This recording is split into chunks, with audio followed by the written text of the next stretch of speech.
Fundada em 1533, Cartagena das Índias, na Colômbia, foi um dos principais portos do Império Espanhol na América. Suas muralhas, construídas para proteger a cidade dos piratas, preservam um dos centros históricos mais bem conservados da América. E é daqui, da Praça do Relógio, que é uma espécie de portal desse centro histórico, chamado também de Cidade Amuralhada, que é possível conferir o contraste entre essa época colonial e também a modernidade, na qual muitos turistas vêm aqui.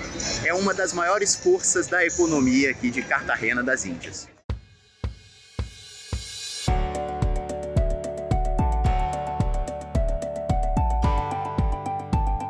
A desindustrialização da América Latina é o principal tema tratado aqui em Cartagena das Índias, na Laceiro Summit, maior evento da Associação Latino-Americana do Aço, e vai ser tratado aqui com o Jorge Oliveira, presidente da Laceiro e também presidente da ArcelorMittal.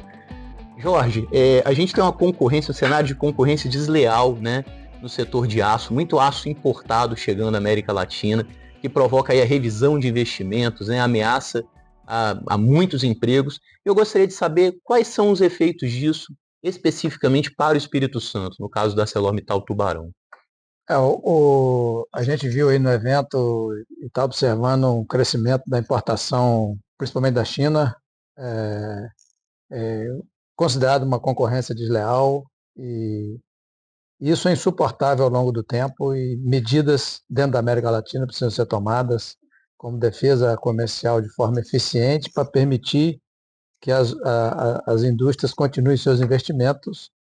E trazendo para a sua pergunta no Estado do Espírito Santo, nós continuamos estudando um projeto de investimento importante para o Estado do Espírito Santo. Certamente vai trazer mais indústrias na cadeia, e um dos empecilhos é a discussão que está acontecendo aqui no Laceiro. A importação no Brasil, ela tem um sinal de redução mais recente, mas está num nível absurdo. Uhum. Nós estamos falando que um nível 3 vezes mais do que a média da importação de aço no Brasil do período de 2000 a 2019. Então você pega de 2020 para cá, é um crescimento de 300%. Então isso é uma dificuldade. A gente está em diálogo com o governo frequente, como a Associação do Aço no Brasil, buscando cada vez mais defesa comercial efetiva, processo de antidumping, que a gente espera que tenham encaminhamento aí nos próximos meses de conclusão positiva de dumping para alguns produtos e produtos relacionados ao projeto do Espírito Santo, como bobina a frio e bobina galvanizada. Esse processo do laminador de tiras a frio, então, ele depende de uma solução para o problema que existe hoje de concorrência desleal de aço importado. Esse fator é um fator extremamente importante nessa direção, e a gente espera aí nos próximos meses ter alguma evolução, principalmente no antidumping. Certo. Já tem, então, diálogo com o governo de medidas para proteger a indústria nacional? Os processos de antidumping, por exemplo, bobina fria e bobina galvanizada, eles têm aí uma perspectiva de concluir durante o primeiro trimestre. Então, a gente está com uma esperança de que esses processos vão ser concluídos de forma positiva, permitindo o próximo passo na estratégia da ArcelorMittal e de outras empresas no Brasil. Durante sua apresentação aqui na Laceiro Summit, foi comentado a respeito dos empregos, né, que estão ameaçados por causa dessa invasão de produto importado.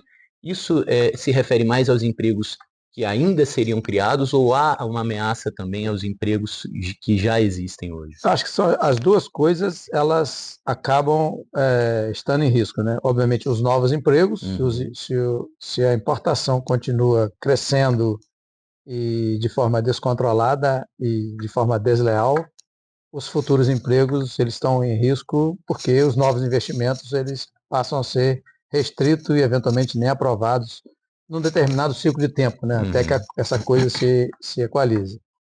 E os correntes empregos, eles também estão sob risco se a situação continuar insustentável e a importação no Brasil, ao invés de continuar nessa ligeira tendência de queda, e uma queda substancial que precisa acontecer, e ela volte a crescer, os empregos atuais estão em risco, porque não tem mercado para competir com essa concorrência desleal, principalmente da China. Entendi. E hoje a palavra-chave aqui é integração, né? Uma busca pela união da América Latina em torno de uma solução para o problema. Isso é um caminho que ainda precisa ser pavimentado, ou já existe assim um entendimento geral de que o bloco de países precisa se unir?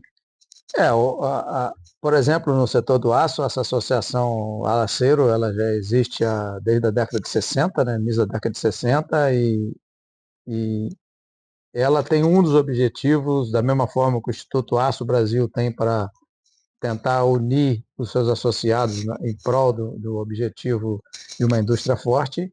A associação existe e o que eu acredito que está no momento dos países da América Latina eles entenderem e nós, como indústria, promovermos essa união e que o diálogo aconteça, e essa união pode ser uma das alternativas para o futuro. Ou seja, a união dos países da América Latina na busca da proteção da indústria e na geração de uma indústria mais forte que gera crescimento, e não existe nação forte sem uma indústria forte. Então isso é um caminho que acredito que é o próximo passo e precisa ser entendido, e vamos trabalhar para que isso aconteça.